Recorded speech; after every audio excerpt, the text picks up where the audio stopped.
All right, thanks, Bob. New this morning, after months of airstrikes on terrorist targets in Syria and Iraq, President Obama has officially asked Congress to authorize a military campaign in the region. But the president stressed the action must be limited. As a nation, we need to ask the difficult and necessary questions about when, why, and how we use military force. While the president's plan would allow American ground troops to see combat, it rules out any long-term ground campaigns. Most lawmakers were pleased with the president's proposal, but some say it doesn't go far enough. The president's point is that he wants to dismantle and destroy ISIS. I haven't seen a strategy yet that I think will accomplish it.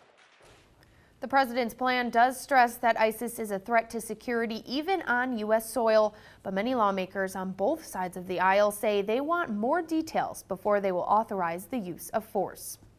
And we wanted to know how possible military action could affect people right here in Idaho.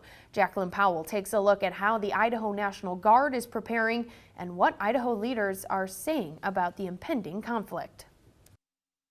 We are going to degrade and ultimately destroy this terrorist group. And if it comes to that, troops at Gowen Field are ready. In a statement given to KBOI, Colonel Tim Marsano of Idaho's National Guard wrote, "The Idaho National Guard is ready, willing, and able to mobilize and deploy any number of our nearly 5,000 soldiers and airmen to respond to any Department of Defense orders we're handed." President Obama's proposal asks for a 3-year authorization for using military force. U.S. forces would be able to fight ISIS and affiliated groups no matter where they're located, and it would prohibit enduring ground combat operations. Senator Jim Risch spoke about the president's request in an interview. He said he's glad the president is asking Congress's permission. In the past, he's tried to go alone on these things and do it without Congress and what have you. We have had meetings on it and have had some, I think, discussions that were productive.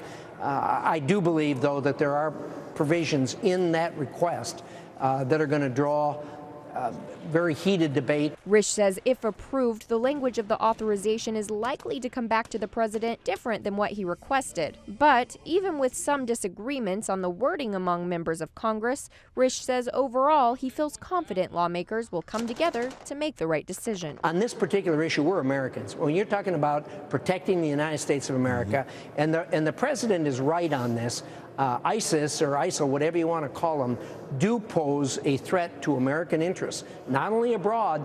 We have good evidence to believe that ISIS is moving, wants to move to actually use force here on the homeland.